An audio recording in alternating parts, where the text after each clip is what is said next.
우리는 이전에 말씀을 통하여서 구원은 오직 예수 그리스도의 은혜로만 주어지는 것이고 또 그 은혜를 받은 사람들은 사랑으로 살아가야 된다라는 말씀을 우리가 앞전에 함께 살폈습니다. 오늘 말씀은 이제 본론의 결론 부분으로서 그렇다면 그 결정된 것이 어떻게 전해졌고 또 그 말씀을 들은 교회가 어떻게 되었는가 하는 부분을 담고 있는 내용입니다. 먼저 안디옥 교회의 상태를 오늘 24절은 분명히 이야기하죠. 그것은 그들 가운데 예루살렘에서 내려온 어떤 사람이 말로 그들을 괴롭게 하고 마음을 혼란하게 했다라는 말씀이죠. 여러분, 이들이 말한 것은 하나였습니다. 그것은 예수님의 구원만으로 부족하니 할례를 받고 율법을 지켜야 구원이 완성되어진다라고 이들이 말을 했다라는 것입니다. 근데 그 말에 이들의 신앙이 흔들렸다라는 것이죠. 근데 이 흔들림, 이 부분에 신학자들은 집중을 하면서 왜 이들이 흔들렸을까?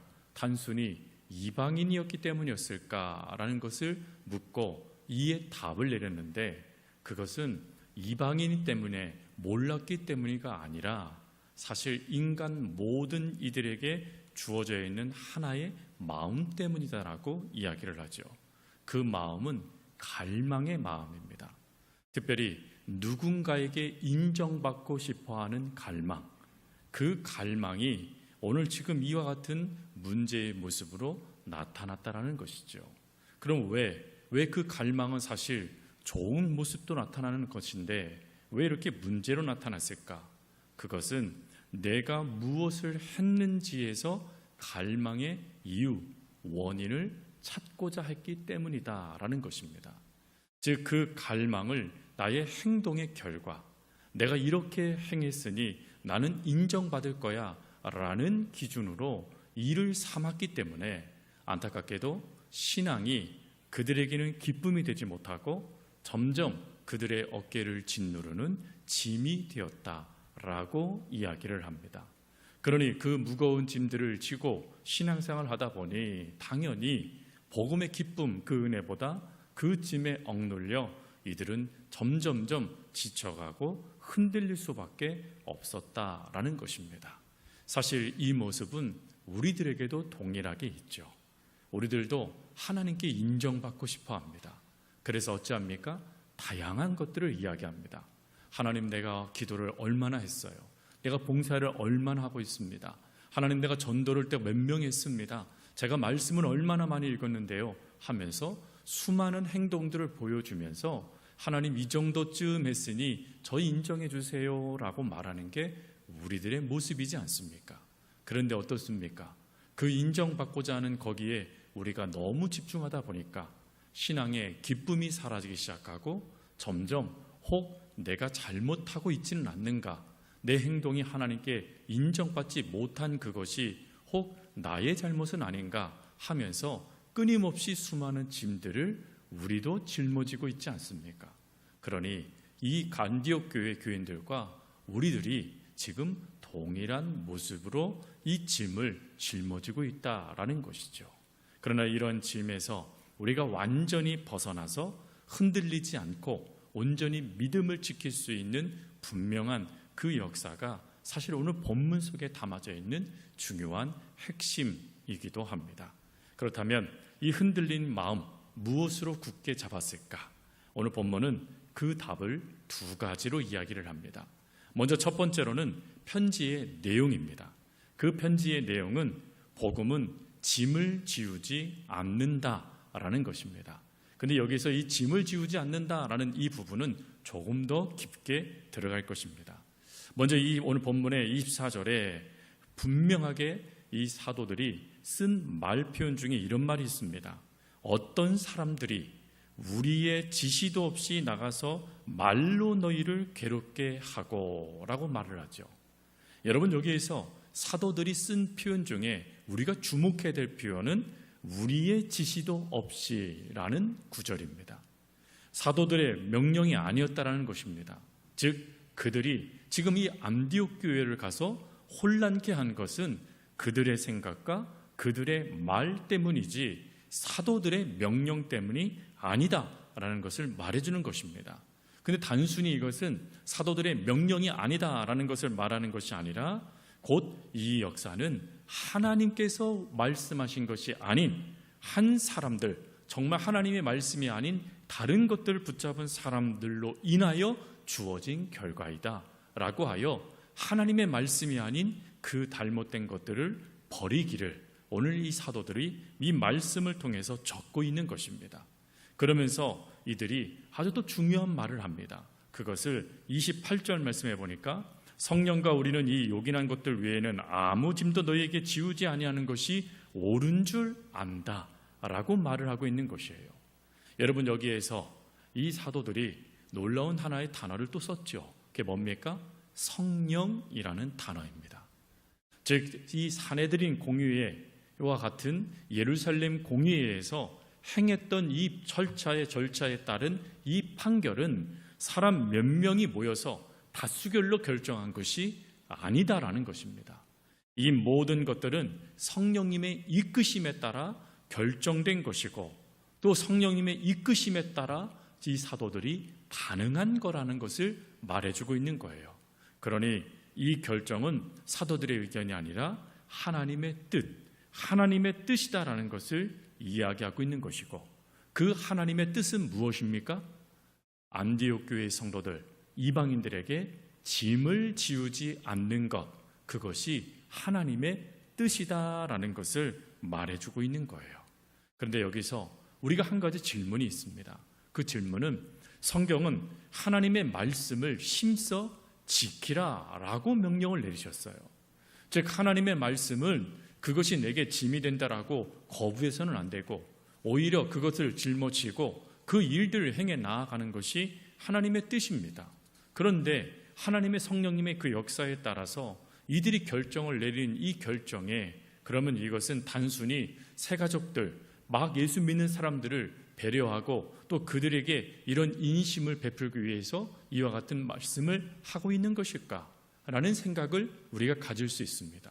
왜 그러냐면 기존 성도들은 철저하게 말씀에 따라 그 삶을 살아가고 있었는데 어떻게 새로 믿고 시작한 이방인일지라도 예수님을 믿은 이들이었으니 말씀을 지켜나가야지 어떻게 그들에게 짐을 짊어지지 않겠다라고 하며 이것을 쑥 내려놓을 수 있겠는가라는 생각을 또다시 할 수 있습니다. 그래서 이 부분에 대하여 분명하게 사도 바울이 답을 하나 내린 것이 있습니다.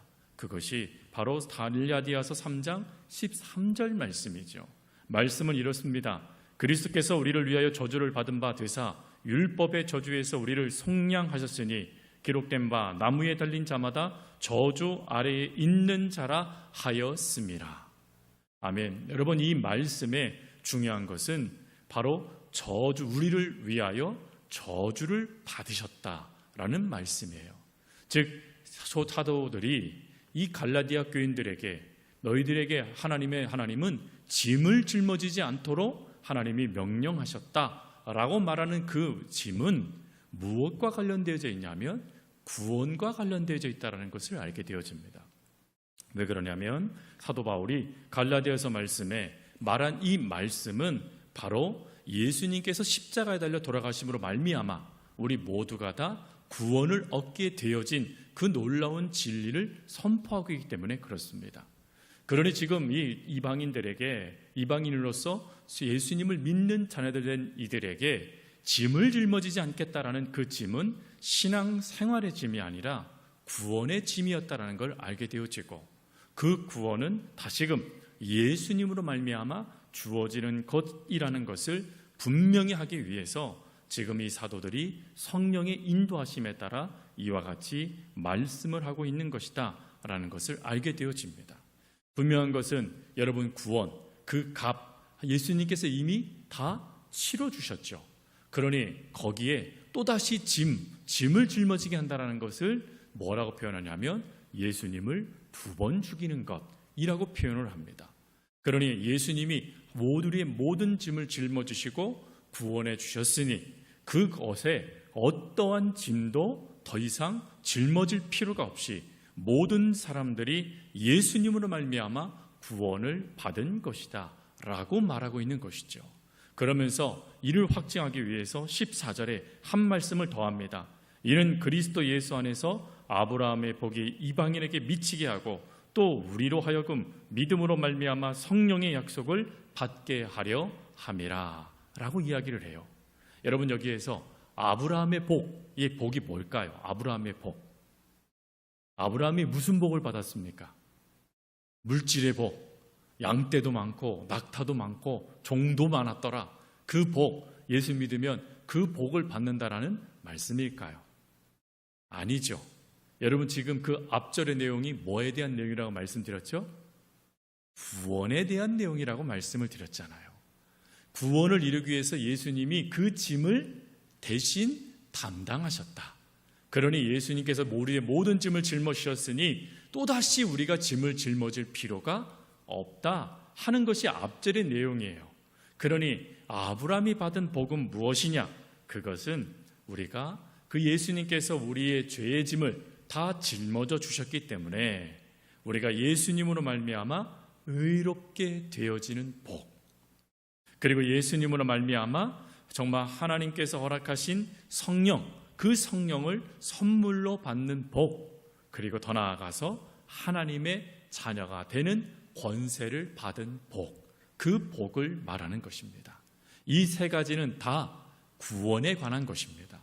즉 하나님의 구원을 받는 우리들이 의로운 자가 되어지고, 구원을 받은 우리들에게 성령이 선물로 주어지고, 또 구원을 받은 우리들이 하나님의 자녀로서 권세를 받는 삶을 살아가게 되어지는 것, 그것을 사도 바울은 아브라함의 복이라고 말한 것입니다. 사랑하는 성도 여러분, 이방인으로서 구원받은 이 안디옥 교회 성도들을 위해서 바로 사도들은 바로 이 구원에 대한 이 놀라운 진리를 다시금 선포함을 통하여서 구원, 인간의 노력 여하에 달린 것이 아니라 하나님의 은혜이고, 근데 은혜이지만 그것이 공짜가 아니라 예수님이 대신 그 모든 죄의 짐을 짊어져 주심으로 말미암아 받은 은혜라는 것을 다시금 이야기해 주고 있는 것입니다. 그리고 이들이 이렇게 또 한 이유가 하나 더 있어요. 그것은 바로 이들이 하나님께로 나아가는데 어떠한 방해도 하지 않게 하기 위하여 짐을 짊어지지 않게 하겠다라고 말하고 있는 것입니다. 이는 우리들도 마찬가지죠. 여러분, 신앙생활에 나아갈 때 우리들도 누군가에게 짐을 짊어지게 하면 안 됩니다. 그들이 행하는 수많은 것들이 때로는 연약해 보일 수도 있고 부족해 보일 수도 있어요. 그럴 때 우리가 해야 될 것이 무엇입니까? 너 왜 그거밖에 못해? 너 왜 그렇게 그 신앙이 왜 그 모양이야? 라고 말한다면 그들은 또다시 짐을 짊어질 수밖에 없습니다. 그러니 우리들이 해야 될 것은 그들이 하나님께로 나아가는데 방해되지 않도록 우리가 앞서서 그 앞에 있는 돌돌도 치워주고, 또 그들의 마음의 짐들도 같이 짊어지면서 그들이 그 짐으로 말미암아 무너지지 않도록 함께 믿음의 걸음을 걸어가 주는 것이 바로 하나님께서 오늘 이 사도들이 결정한 내용과 같은 은혜의 결정이 우리들에게도 주어지기를 원하시는 것입니다. 그 삶을 살아가는 우리 모두가 될 수 있길 바랍니다. 그리고 두 번째, 또 은혜는 사람을 통해 흘러서 또 서로를 굳게 세운다라는 것입니다. 여러분, 여기서 사람을 통해서라고 하지만 실제적으로 사람은 도구입니다. 성령님께서 사람을 통해서 다른 이들을 세우신다라는 두 번째 대지이죠. 분명한 것은 첫 번째 대지에서 구원은 하나님의 은혜로 주어진다라고 말씀을 드렸어요. 그러니 여러분, 그 내용을 편지로 잘 써서 전달하여 낭독하면 되는 것 아니겠습니까? 그런데 사도들이 그렇게 하지 않습니다. 오늘 말씀해 보니까 22절과 27절 말씀해 보니 이 사도들이 두 사람을 편지와 함께 보냅니다. 그들이 누구냐면 바로 바사바라 하는 유다와 실라다라고 이야기를 해요. 근데 이들에 대해서 뭐라고 표현하고 있냐면 그들이 바로 이 예루살렘 교회의 인도자들이다라고 말을 합니다. 인도자, 즉 하나님의 말씀을 가르치는 자들이었다라는 것이에요. 근데 그 하나님의 말씀을 가르치는 자들을 지금 편지와 함께 지금 예루살렘 교회에 있는 성도들이 안디옥 교회에 있는 성도들에게 보내고 있다는 것입니다. 왜 편지면 충분할 텐데 사람을 보냈을까? 이것은 우리들이 이미 경험하고 있는 것처럼 사실 마음의 상처를 받은 이들에게 편지나 문자 하나로 그 마음이 다시 세워지지는 않습니다. 사람이 찾아가서 그 사람이 다시금 위로하고 그와 함께함으로 말미암아 완전히 세워지는 역사가 이루어진다라는 것을 초대교회 사도들이 놓치지 않았어요. 왜 놓치지 않았을까요? 그들이 먼저 그걸 경험했거든요. 누굴 통해서요? 예수님을 통해서 말입니다. 여러분, 예수님을 통하여서 이들이 경험한 게 뭡니까? 예수님을 피해 도망친 그들을 예수님이 찾아오셨고 말씀해 주셨고 회복해 주셨던 그 은혜를 이 사도들이 놓치지 않았다라는 것입니다. 그래서 지금 말로 인하여 상처받은 이들에게 하나님이 보내시는 사람들을 통하여 그들이 전해준 말로 다시금 그들을 회복하기 위해서 지금 이 바나바라, 오늘 본문에 나와 있는 바로 유다와 그리고 실라를 이 예루살렘 교회에서 갈라디아 안디옥 교회의 성도들에게 보내고 있는 것입니다. 여기서 우리가 놓치지 말아야 될 것이 또 하나가 있어요. 그것은 그렇다면 이 유다와 실라가 가서 말로써 그들을 권면하자 놀라운 위로와 회복이 주어졌는데, 그러면 그들이 전한 말은 무엇일까 하는 것입니다. 이에 대해서 성경이 그들을 뭐라고 평가하고 있냐면 선지자라고 평가를 합니다. 여러분, 선지자는 어떤 사람들이죠? 선지자는 하나님의 말씀만 전하는 자들입니다. 그러니 지금 유다와 실라가 여러 말로 그들을 위로했다라는 이 말은 결국 뭘 말하는 것입니까? 하나님의 말씀을 의미하는 것입니다.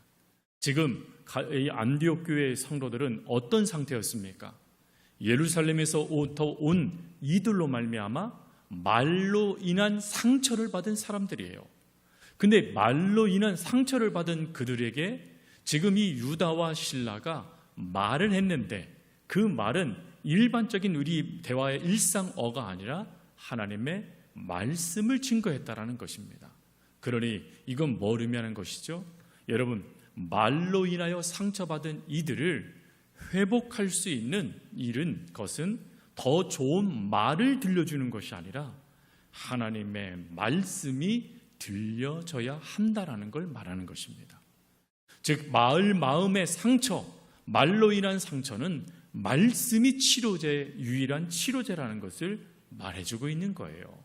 그런데 여기서 우리가 또 한 가지 질문을 던질 수 있어요.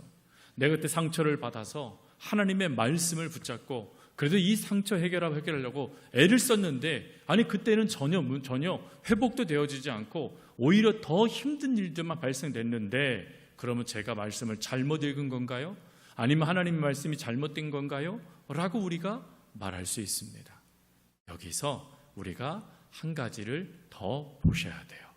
특별히 오늘 본문 말씀 31절과 32절 말씀을 보십시오. 31절 말씀에 보면 이렇게 되어 있습니다. 읽고 그 위로한 말을 기뻐하더라. 또 32절 말씀에 보면 유다와 실라도 선지자라 여러 말로 형제를 권면하여 굳게 하고 라고 되어져 있죠. 여러분, 31절과 32절에 각기 다른 단어들이 나오는데 그게 위로, 또 두 번째로는 굳게 세우다, 굳게 하다라는 단어예요. 우리 번역에서는 각각 다른 단어로 쓰여져 있습니다. 그런데 이 헬라어에서는 이 단어가 같은 단어로 쓰여져 있습니다. 즉 31절의 위로와 32절의 권면하다라는 그 권면이 같은 단어예요. 헬라어로 위로라는 말은 파라클레시스라는 명사형을 씁니다. 근데 권면은 바로 파라칼레오라는 명사의 동사형을 써요. 둘 다 같은 단어의 의미를 담고 있습니다. 그래서 주석은 위로라는 단어로만 쓰여집니다. 근데 여러분, 이 파라클레시스라는 이 단어를 들으니까 누가 떠오르십니까? 보혜사, 성령이라는 헬라어, 그 헬라가 뭐죠? 파라클레토스라는 것이 바로 보혜사, 성령이라는 뜻이죠. 그러니 지금 이 위로, 권면, 이 단어는 사실 파라클레토스의 근간이 되어지는 단어예요. 그러니 지금 말씀이 선포되어졌을 때 위로를 받고 권면을 받은 것은 그들의 말주변이 아니었다라는 거예요. 그들이 하나님의 말씀을 증거하자 그 자리에 누가 역사했다는 것입니까? 성령님께서 역사하셨다라는 걸 말하는 것입니다. 즉 하나님의 말씀이 선포되자 성령님이 즉시 그 말씀 속에 역사하셔서 그들이 위로를 받을 수 있도록, 그들이 하나님의 말씀에 다시 권면을 받다, 권면, 그들이 다시금 지탱하여 일어서다라는 뜻인데, 다시 지탱하여 일어설 수 있도록 성령님께서 그들을 붙잡아 주셨다라는 것을 말하는 것입니다. 여러분, 여기에서 우리들이 기도할 제목들이 나타나죠. 우리가 누군가 상처받고 힘들어하는 영혼을 위해서 우리가 기도하고 그들에게 하나님의 말씀을 권면해 주게 될 때 반드시 누가 역사하도록 기도해야 됩니까? 성령님이 역사하시도록 기도해야 돼요. 성령님이 이 말씀 가운데 그 영혼을 붙잡아 주시도록, 그 상처난 영혼들을 치유해 주시도록, 그 지친 다리에 다시 힘을 주시도록 역사해 달라고 우리는 기도해야 된다라는 것을 말해주고 있는 것입니다. 그리고 이렇게 성령님의 역사가 이루어지기 시작하니까 어찌 되어집니까? 유다와 실라가 단순히 편지만 낭독하지 않아요. 말씀만 증거하지 않아요. 그 자리에 멈춰 서서는 끊임없이 하나님의 말씀을 가르치고 가르치며 그들과 함께하는 삶을 선택을 합니다. 즉 말씀이 역사되어지니까 그 말씀의 역사 속에 성령님이 역사하시니까 함께 그 역사를 이루기 위하여서 힘을 더하게 되는 것이 유다와 실라의 모습이었어요. 그리고 이렇게 말씀과 성령님이 역사하게 되지니까 31절 그들이 기뻐하기 시작하고, 32절 굳게 서기 시작하고, 33절 평안히 가라, 즉 완전히 회복되어져 다시금 하나님의 백성답게 이들이 세워지는 놀라운 역사가 이루어집니다. 그리고 그 다음에는요, 35절 말씀에 보니까 주의 말씀을 가르치고 전파했다. 즉 지금 이 안디옥 교회가 말씀 안에 완전히 무장되어지는 교회가 되어졌다라고 말씀하고 있는 것입니다. 여러분, 분명한 것은 이 출발 성령님께서 하셨어요. 그러나 성령님이 누구를 사용하셨죠? 유다와 실라를 사용하셨습니다. 그들의 언어가 아니라 하나님의 말씀을 말입니다. 여러분, 우리들도 하나님이 유다와 실라가 되어 누군가에게 하나님의 말씀을 증거하도록 우리들도 보내십니다. 그때 여러분들의 말주변을 가지고 그들을 변화시키겠다라고 달려들지 마세요. 하나님의 말씀만 증거하세요. 그러면 그 말씀, 여러분들을 보내셔서 말씀하게 하신 성령님께서 즉시 그 자리 속에서 역사하실 것이고, 그 역사되어지는 그 순간 그 상처받은 그 영혼들이 회복되어져 하나님의 말씀에 무장하는 놀라운 축복을 보게 되실 것입니다. 오늘 그것을 하나님은 말씀을 통하여서 오늘 우리들에게 들려주시는 것이에요. 말씀을 정리합니다. 사랑하는 성도 여러분, 복음이 뭡니까? 복음은 짐이 아니에요. 복음은 자유함이에요. 특별히 죄에서부터 우리 영원히 우리를 구원해주는 유일한 역사가 바로 이 복음으로부터 주어지는 은혜입니다. 그러니 그 은혜에 다른 것을 더하려고 행해서는 안 된다라는 것을 말해주는 것이고, 그리고 또한 우리가 무엇인가 상처를 받고 힘들어지는 그때에 이 모든 것들을 회복할 수 있는 유일한 길은 하나님의 말씀과 성령님의 역사라는 것을 기억하면서, 혹 상처받으셨습니까? 말씀을 붙잡으세요. 혹 상처받으셨습니까? 성령님께 말씀을 붙잡는 상황 속에 내 영혼을 치유해달라고 기도하세요. 그러면 여러분들이 하나님의 말씀을 붙잡고 움직이는 그 순간 여러분들을 하나님은 살려주시는 놀라운 역사를 일으켜 주실 거예요. 그리고 거기서 끝나지 마세요. 갈라디아서 6장 2절 말씀에 뭐라고 말합니까? 너희가 짐을 서로 지라 라고 말씀을 하세요. 즉 우리 주변에 정말 나도 감당치 못할 짐을 짊어지며 쓰러지고 있는 이들이 있을 거예요. 그러면 여러분들의 짐은 지금 누가 다 벗겨주셨죠? 누가 대신 짊어지고 계세요? 주님이 짊어지고 계시잖아요. 그러니 여러분들이 그들 곁에 가서 유다와 실라가 되어 말씀으로 그들을 권면하고, 그리고 성령님을 의지하여 함께 그 짐을 짊어지십시오. 그러면 그것이 안디옥 교회를 부흥시키는, 안디옥 교회를 다시 말씀 안에 다시금 세워지는 역사가 되었듯이, 저와 여러분들의 삶의 그 헌신을 통하여서도 그를 온전히 세워주시는 역사, 그 은혜가 되도록 하나님께서 인도하여 주실 것입니다. 그러니 믿고 서로의 짐을 짊어지면서 성령님 의지하여 말씀 붙잡으며 그 걸음을 걸어갈 수 있는 저와 여러분들의 삶이 되어줄 수 있기를 간절히 주님의 이름으로 부탁드립니다. 우리 기도하겠습니다.